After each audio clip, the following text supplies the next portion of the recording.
Hey, everybody, this is Nathaniel Provencio. I'm solo this afternoon, but I've got a really important, vital guest with me, April McMurtrey from Fresno, California. And as we were just chatting, we didn't realize I do a lot of work in Fresno. And so now we've got like plans to get together and like talk about reading and decoding and science of reading and dyslexia and dysgraphia.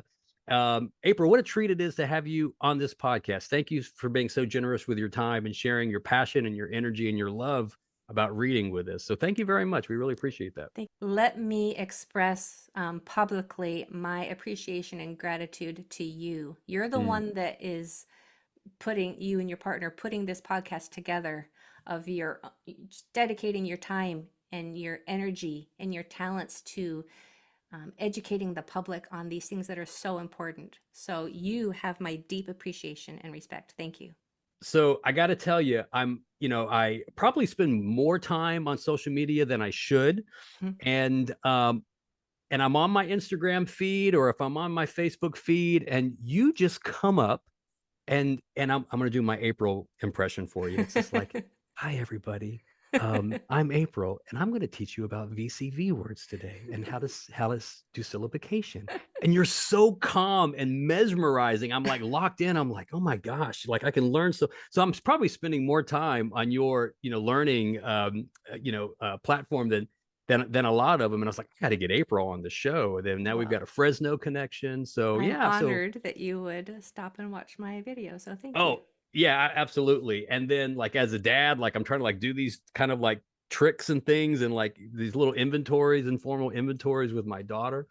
So it's really, really cool to meet you. So tell us a little bit about your journey. I'm a sucker for an origin story, April. So tell us about your journey as an educator and what brought you to this passion of sharing your skills about dyslexia to the world.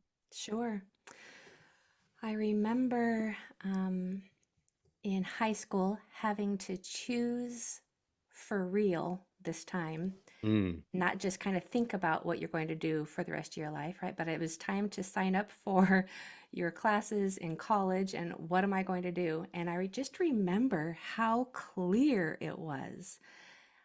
It was more of a I am than a mm, I am going to. And it was just I am a reading teacher. And it's been, I don't know, 35 years, and I still remember the power of that thought that mm, I am a reading teacher. So I got my degree in education with an emphasis in reading and language arts. And then I practiced for a little while in the public school system as a reading specialist.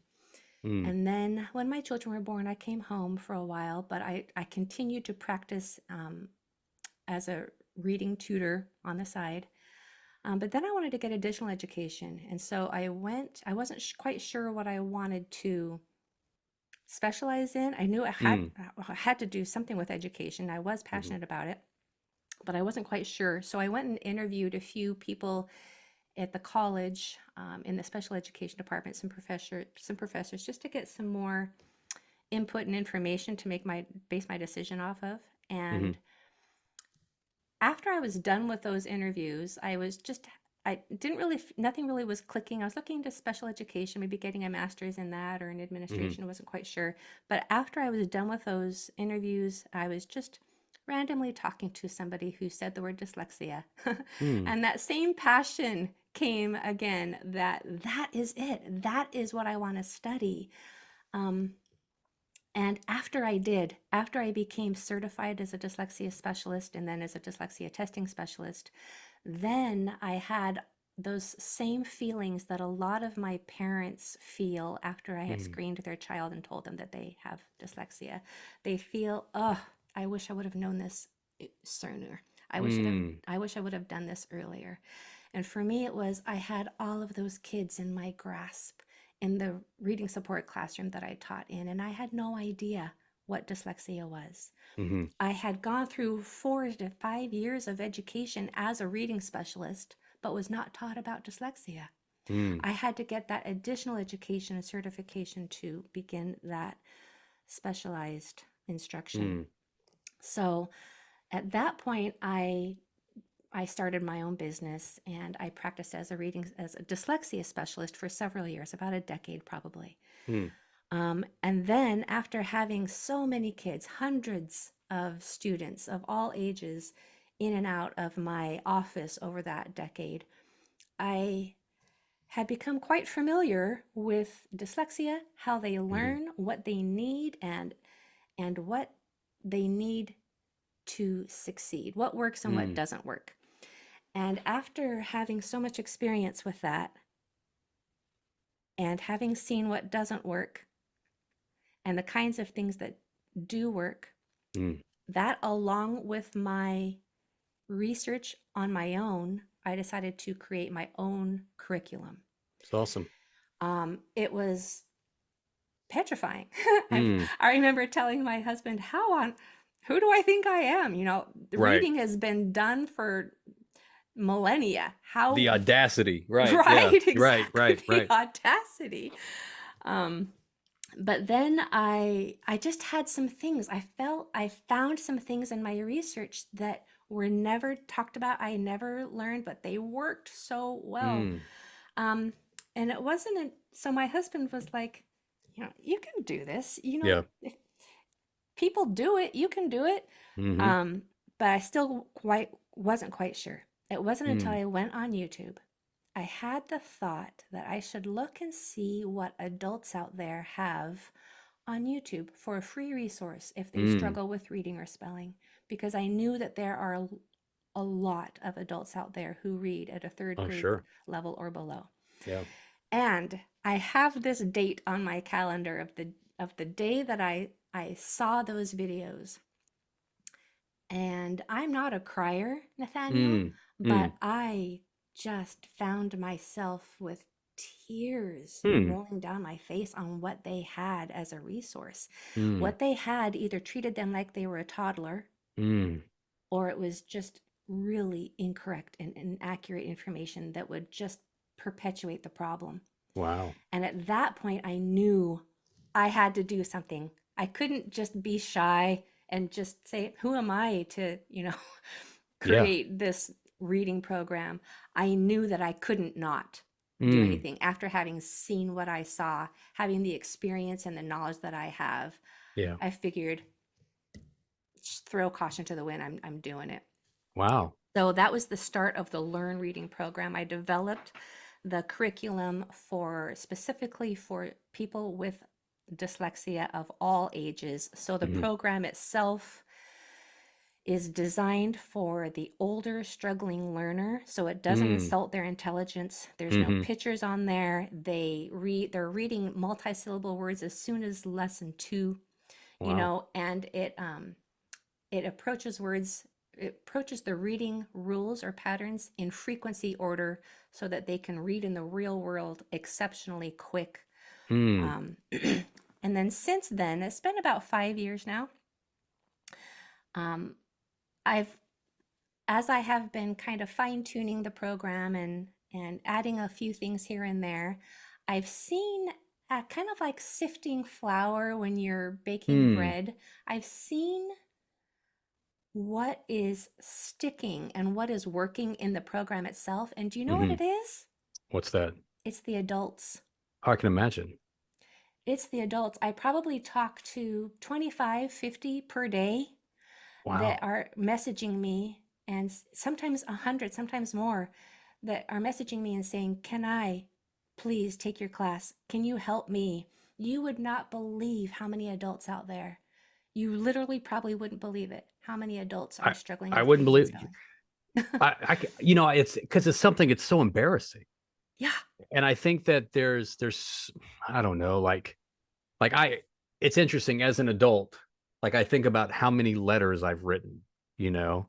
I'm an author, so I write all the time, but like when you think about like when's the last time I wrote a letter or when's the last time that um like I've done some of these things or like reading. I mean, I read all the time for my work, right? But what a luxury it is to be able to pick up a book. I mean, I've got all these books behind me. But I think about my parents, I think about my relatives and my friends and things like that, and I know that they did not have the best, you know, foundational education, and I know phonics was not, explicitly taught for, especially Gen Xers, like myself, who now have kids and now they're parents, right? Yeah. And then how do they help their kids when their kids may be struggling? So I'm surprised but not shocked, I guess by Okay. that, about how many adults are coming to you, and I think it's fantastic that adults are vulnerable enough to be able to come to you and feel comfortable to you to be able to express kind of an embarrassing concern. Aren't they remarkable? Aren't they Mm, wonderful? I get to teach them live twice a week, 4 times a week actually now. um, 2 classes twice a week. mm, And they are remarkable. They come from all over the world. Sometimes they wake up, and often they wake up in the middle of the night to attend my class live, even though it's wow. recorded and they can just watch the recording. Wow. Sometimes they hide in a closet at work so that they can just log in and learn. Mm, They are, they just have my heart. You that's know, all. it, That's it was awesome. because of them that I wanted to start the whole thing in the first place. And now having it seem come full circle that they are who I seem to be affecting or being able to help the most Sure. is just so rewarding. Yeah, that's fascinating. So so I want to get to, I want to really dig into that because I think that adult literacy is something that we do not talk about enough in this country at all. Amen. So I want to kind of like go back. I want to give you some context. I was a third grade teacher for 6 years in Virginia, and I was we were generalists, so I taught everything, right? My least favorite thing to teach was reading. And it was very hard for me as a teacher because I had a classroom. This is 25 years ago, right? So a classroom of exceedingly diverse kids, learning abilities, learning styles, middle class, upper class, recent, second language learners. So I had this cacophony, if you will, of learners in my classroom, and I had to make sure they were reading on third grade level before they went. Now, at the time, we phonics instruction was, I don't want to call it an afterthought, but I would say it was not a primary emphasis on my instruction. It was very much Lucy Calkins. It was very much kind of like your guided reading model. Yeah. We wanted kids to experience books. I had the small groups, and we would have the leveled readers, and I would do DRAs and try to figure out, it was comprehension, fluency, and decoding, those. But when it came to phonics, it was like words their way. I don't know if you're familiar with words their way programs and like how to find words and patterns, your CVC words and your oddball words, and we grouped words and maybe spelling lists. But like, I'm watching your Instagram stuff and I'm watching everything that you're doing, and I was like, crap, I didn't do any of that stuff. I And didn't either. I know. And then fast forward to when I was an assistant principal and kind of like manning IEP meetings and going back and having students being identified for SPED because of, and probably a discrepancy model in the IEP world with their literacy, and so much of it was phonics, and whether they were dyslexic or just had, or having being qualified for special ed because of a learning disability with their reading and their decoding.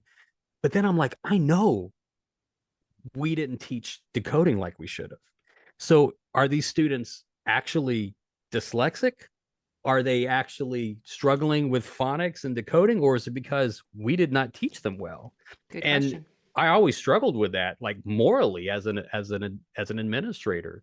Now I'm a father, right? And I have two kids, very, very different. My son, he's been reading Harry Potter since he was 3 years old. He's got it. Like he Hmm. could he can figure it out, and even if I ask him, like, how did you sound out that word? He's like, I don't know. I just sound it out. Like he just got it. He just Yeah. got it.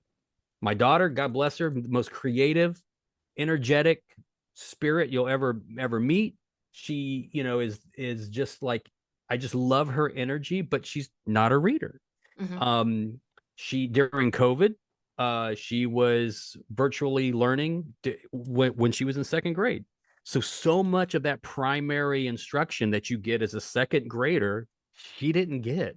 So then Mm. I'm like, so she wasn't really, and she's the kid that would pick up the book, the random book, and make up the most beautiful story you've ever heard.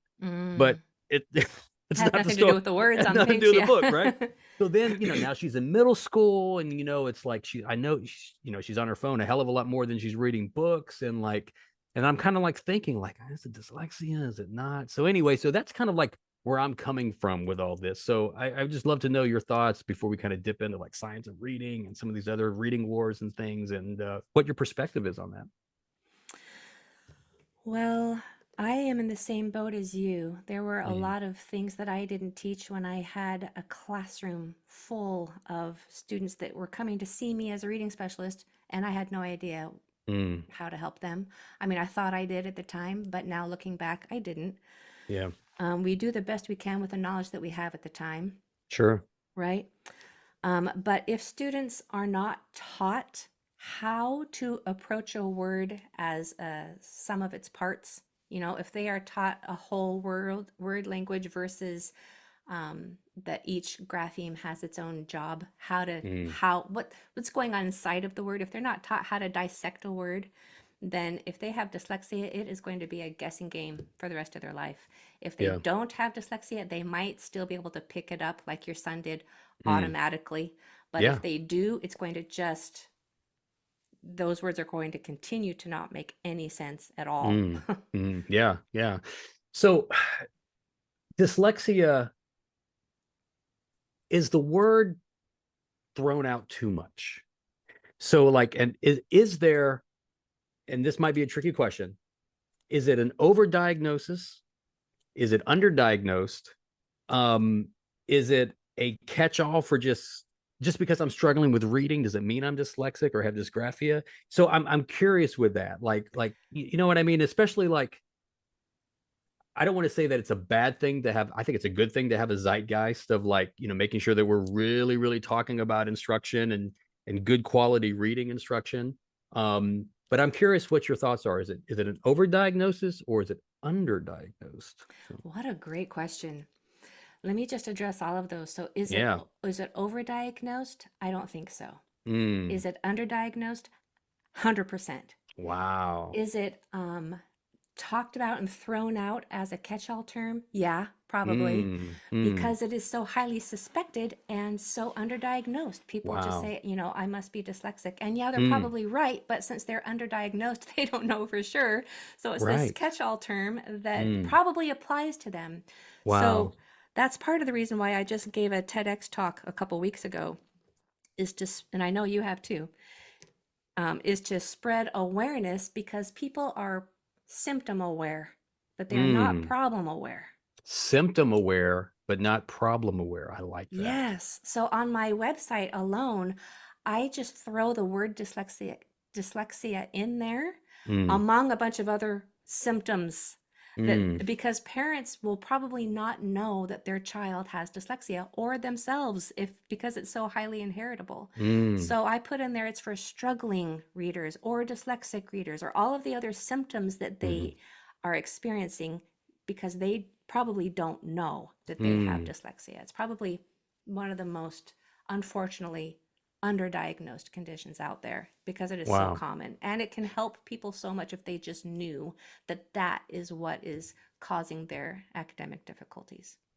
So all right. So I'm a geek about neuroscience, right? Like Me I too. wish I knew more about it, but like the more I learn, the more I'm hungry for more.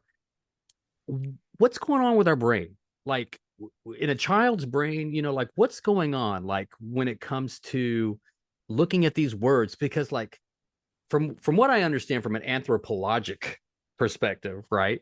Like we're not supposed to read. Like it's not like a survival function in like the whole caveman cavewoman sense, right?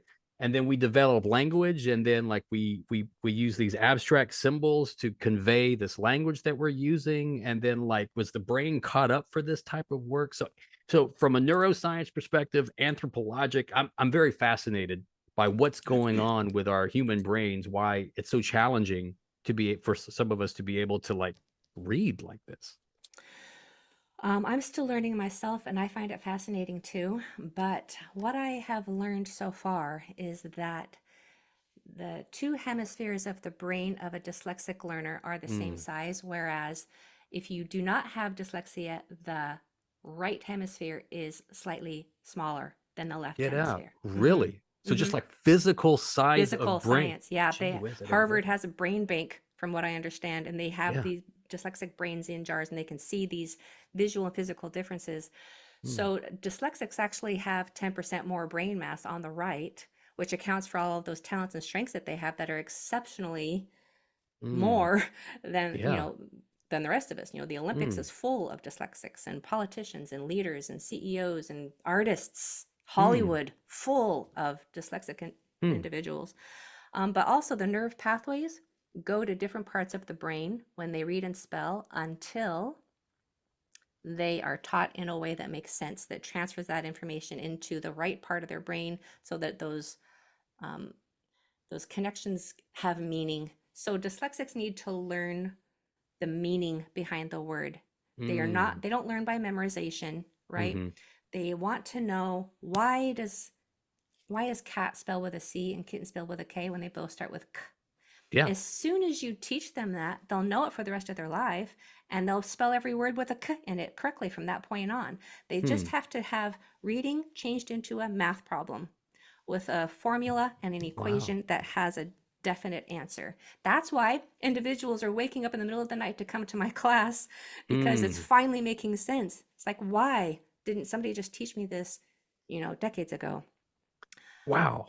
Yeah, it's fascinating That's really stuff. I didn't realize that there was a physiological difference. Difference. Difference. So then I go to as a as an educator, and I'm in classrooms. I was telling you I was in Fresno, Central Unified. I'm in classrooms all across America.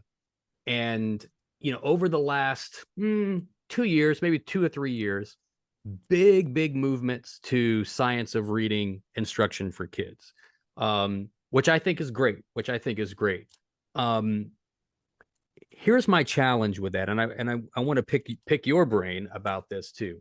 If my son and daughter were in a classroom together, where my son is a different level than my daughter probably needs that type of explicit algorithm out kind of like mathematical kind of this is Mm-hmm. 1 + 1 = 2, Right. but my son doesn't need that. Mm-hmm. Or does he? So in a room when you've got 25, 30 diverse learners in Fresno, some kids may need that explicit instruction, some kids may not. Or do they all need that type of explicit instruction? I'm in the camp where everybody can benefit from it. I myself I call myself a wordy. I Mm, love words. yes. I love learning about words. Linguistics was my favorite class in Mm, college. I love reading. I read yeah. all day. I love writing. I just love words. But when I started learning about how words work this way, like Mm, what is just the logic that is happening mm, inside of the word, it was just so enlightening, so hmm. beautiful, so fun, Yeah. that I think personally that everybody could benefit from it. And it would Mm. just help accelerate everybody's depth of knowledge, no matter where you fall on the spectrum of ability. That's it. That's great. I love that. Um, I think I agree because it wouldn't hurt. You know Right. what I mean? I just didn't want to, like I always think about my son. I don't want to cap his opportunities to kind of like just foundational work. And I always think that's my challenge as an educator is like I want to take kids from where they are and grow them as much as they can be, but I don't want to suppress, a learner who's a kindergartner reading at a third grade level when he already has those types of things too. And I think that's always the challenge in our public schools is how to meet everyone's needs as well. I think there's room for both, right, April? Well, yeah, this kind of instruction actually bursts open all of those caps because we're teaching them how to read, not how Mm-hmm. to read words. I say Mm, that over and over. I'm not teaching you how to read words. As a matter of fact, my adults, they learn nonsense words every single time. sure. I don't want them to learn how to read words. I want them to learn how to read so they can read any word, whether they Mm, have seen it before or not. So if we teach them the techniques or the logic of the words, then those caps are burst open because they can apply it to we're going to encounter words that we don't have experience with our entire lives, right? mm-hmm. Or we're going to be writing and we're not quite sure how to spell a certain, no matter what our ability is. And just this additional knowledge, just it just illuminates Yeah. the world of words for Yeah. everybody. Yeah, and it bursts open those boundaries. It's kind of funny. I'll kind of be vulnerable and tell on myself a little bit. I can't spell. I struggle. And like I'm up, I do presentations in front of like, thousands of people, hundreds of people, tens of people, whatever it is. And I've got like the anchor charts and I'm like writing and taking notes and I'm like, oh shit, I don't know how to spell collaboration. Is Right. it two Is there L's two or is it one L's? L? Like the word commitment. Oh crap, is it two The two T's or N's? one? Yeah, I What's going know. on? Two of And both. so Yeah. so this is what I do, April. I write really sloppy. Yeah, yeah.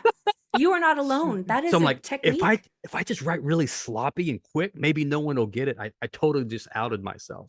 So like, and like I know these words. Like I work with commitment and collaboration and the word efficiency. Like, oh God, that's just two F's. Is it one F? Is it and I'm like, maybe I'm dyslexic. I don't know. Like what's going on? So like, what are some of the signs? Like if you're an adult like me, or maybe you're a parent and you're looking at your kid or your daughter, like, are there any, like, I don't want to say fail proof because nothing's fail proof, but are there any telltale signs like maybe we got an opportunity to fix something? So I'm curious about that. Yes.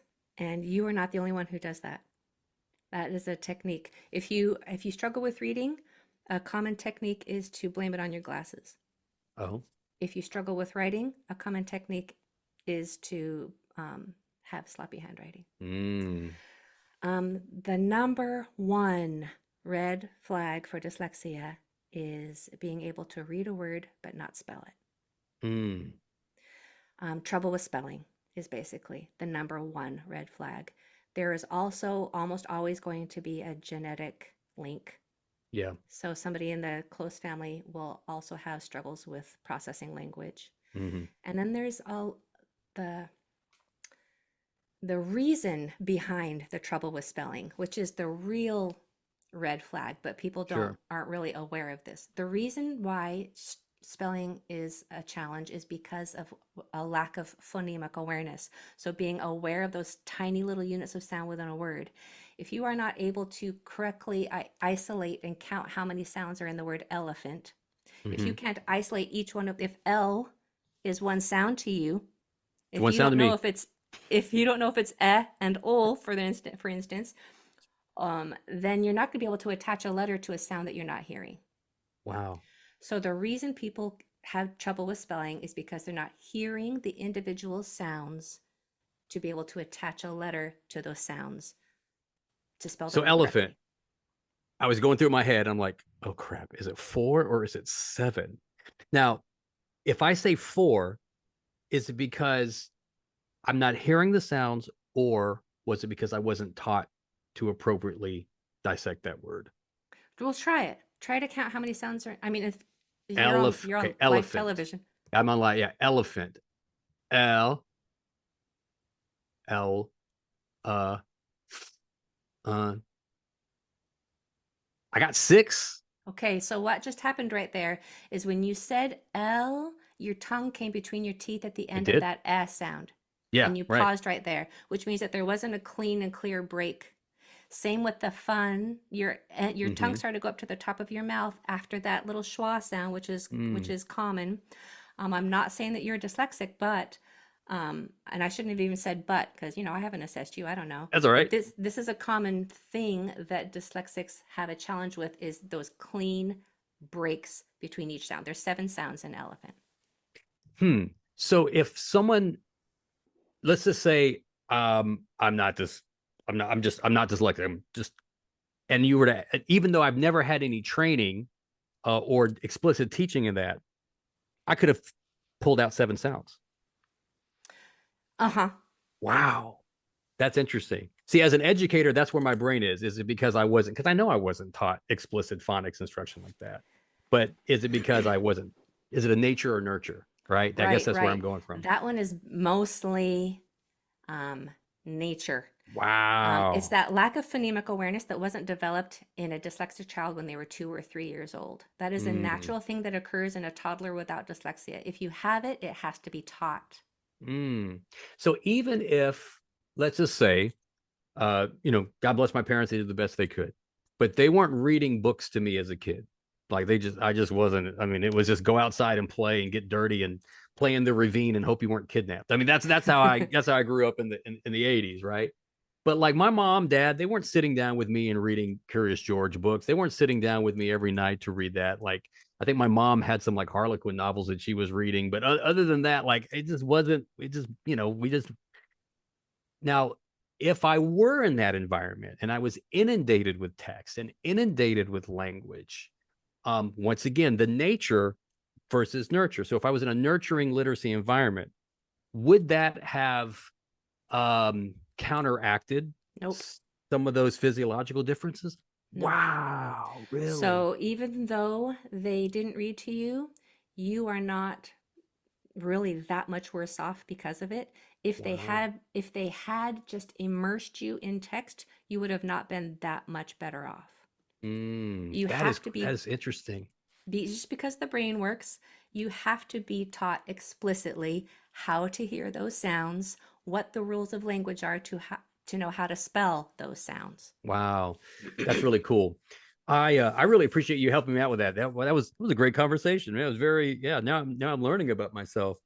So I love the algorithmic approach that you're talking about with this. And I am out of the education classroom game because now I'm a coach and consultant and was a superintendent and when we had the nation kind of had this big switch with science of reading kind of coming in.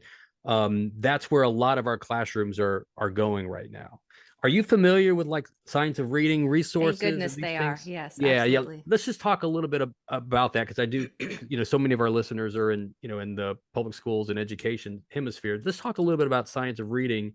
And then I want to talk about special ed instruction too. And that's something I want to pick your brain out. So let's talk a little bit about science of reading. Science of reading is basically what I've been describing. Yeah.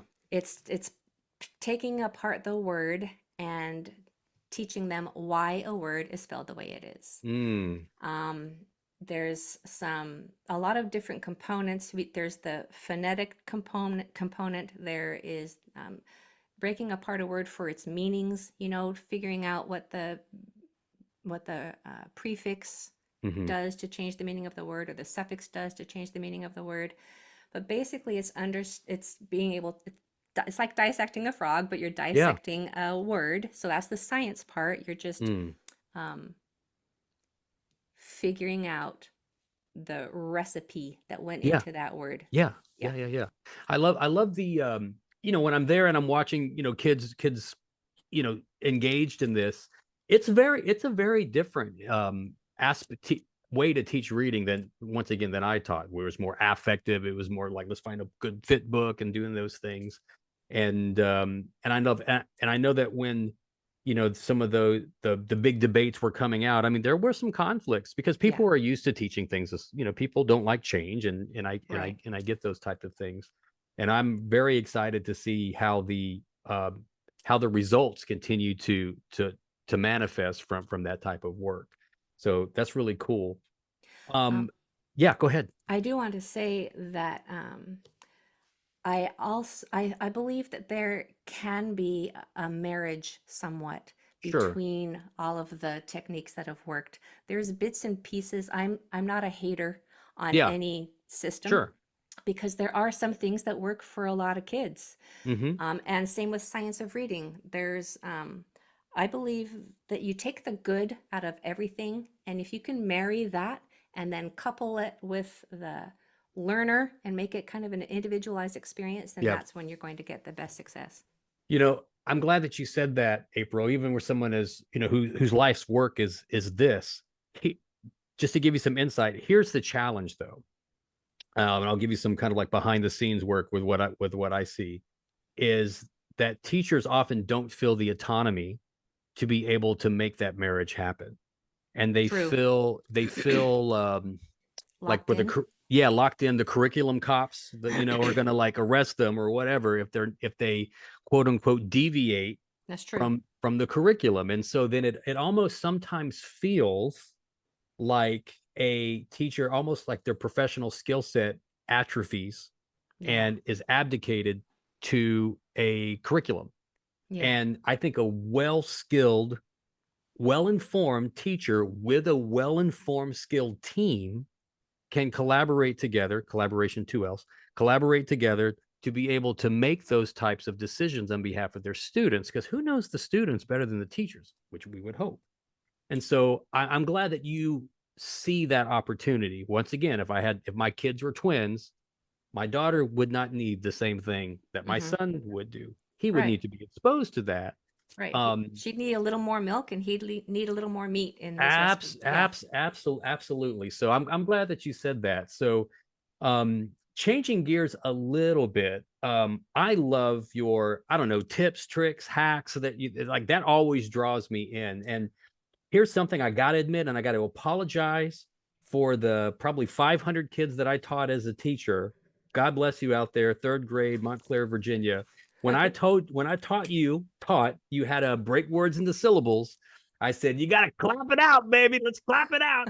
And then It's okay. and then I got clever and I was like, oh no, put your hand under your chin. And every time that chin touches that hand, you know it's a syllable. Elephant. All right, 3 syllables. Let's roll. Maybe I was doing the that best wrong. you could with the I did the information you best. had. I did the best I could, April. So what was I doing wrong? Tell us how to syllabication words, because I think that's an important part of this work, right? Yeah. So being able to identify where a word should be divided properly between syllables is important because it maintains the integrity of the vowel sound. So if a vowel is in a closed syllable, if there is a consonant after it, then that vowel sound is going to make a very different sound than if it's open, if there's nothing closing it in. And so you have to know where to divide the syllables so that you can properly, so that those vowel sounds can maintain the sound that was intended. So if you clap the syllables, that is so, I love what you did. That started out wrong, but it can be ambiguous as far as where the ending and close. It's just. So let's go out. Let's do elephant. So elephant. Elephant. But where did you divide it? Elephant. So, okay, so you're counting the syllables. That's okay. But dividing it is a different story. Yeah, dividing it was, I was all over the place. Dropping your jaw, how many times does it drop in the word sister? Sister. Maybe twice. But do you drop your jaw when you say sister, when you say the sister. One. It's one. Sister. One. Daughter. Maybe 2. I don't know. It's a little subjective. Yeah, it is subjective, isn't it? It's a little subjective. So if you want to apply a logic to it, then if you have a consonant, vowel, consonant pattern, a vowel, consonant, vowel pattern, put that consonant to the end most of the time. So vowel, consonant, vowel. Put the consonant to the end. Put the consonant to the end. All right. If you have vowel, consonant, consonant, vowel, split between the consonants. Vowel, consonant, consonant, vowel, split between the consonants. If you have 3 consonants between the vowels, split it after the first one. 3. So vowel, consonant, consonant, vowel, split after the first one. And these are hard and fast rules. No, they're about 80-85% of the time rules. Wow. Because there's compound words that have their own little patterns. But the thing is all of those exceptions have their own patterns. So bullfrog. What's that? Yeah, bullfrog. You're going to divide the actual words itself. Wow. But the exceptions to that rule, the 15 to 10%, those have their own patterns that you can rely on. That's pretty cool. I like it. Okay, linguistics, right? English is not the only language in the world. Okay, I don't know the answer to this. I'm just going to ask. I don't know. Maybe we can figure this out together. If I am in the Middle East, I've got Arabic, I've got Farsi, right? I've got. If I'm in Africa, where I'm speaking, native languages, Twi, even French, like Creole. Is this a unique? Is because the English language to me freaking hard. It's so hard. It's very hard. So is the dyslexia, the numbers of dyslexia, is that attached to because English is so hard, or is it universal, linguistically universal for other languages? I don't know the answer to that, but I'm intrigued by it. So like I said, I still have a lot to learn, but from Yeah. what I have learned so far, it is more universal than we would think, but it Mm. manifests differently based on the language system that you have. Mm. Because dyslexia affects all four ways that you process language, through Mm. your eyes and reading, through your hand and spelling, through your ears and hearing, and through your mouth and speaking. That covers a lot more than just reading and writing. It also affects directionality. It affects memory for certain things. It affects, more than just reading and writing. Wow. Okay. But if you are in a country that has a nice, phonetically regular um, language, like I Sure. was in Iceland and they told me, I was trying to have them explain this long street sign that had like 20 letters in it. Yes. Yeah. And some of the vowel symbols I didn't even recognize. And that's because every single symbol represents a certain sound that you can rely on. I'm like, oh, bless you. I love that. Yeah. Wow. But English is not that way. And No. so Yeah. dyslexia is, dyslexics have a harder time in the Mm. English language because Mm. it's just not logical in so many instances. Right. Right. So, Yeah. That's interesting. Yeah. Because like English, it's not just English. It's like it's indicative of almost like yeah, all the French it's a and Germanic, mm-hmm. Germanic and all these things. But then you look at like Japanese, it's Japanese, or like Chinese, it's, I think there's some differences there, but Now, like, what about something like Chinese where it is symbol based? yeah, symbol based. How do you Yeah. feel like dyslexics would manage without having to sound out anything? Oh my gosh. I'm going to go out on a limb and say it's a lot easier. Yeah, I agree. Yeah. It's a lot easier. However, they're still going to be dyslexic. They Mm, are just not going to struggle with sounding out words. yeah. That's it. That's interesting. See, all this stuff is very fascinating. Even just like sociologically and just talking about it, it's very, very, very cool.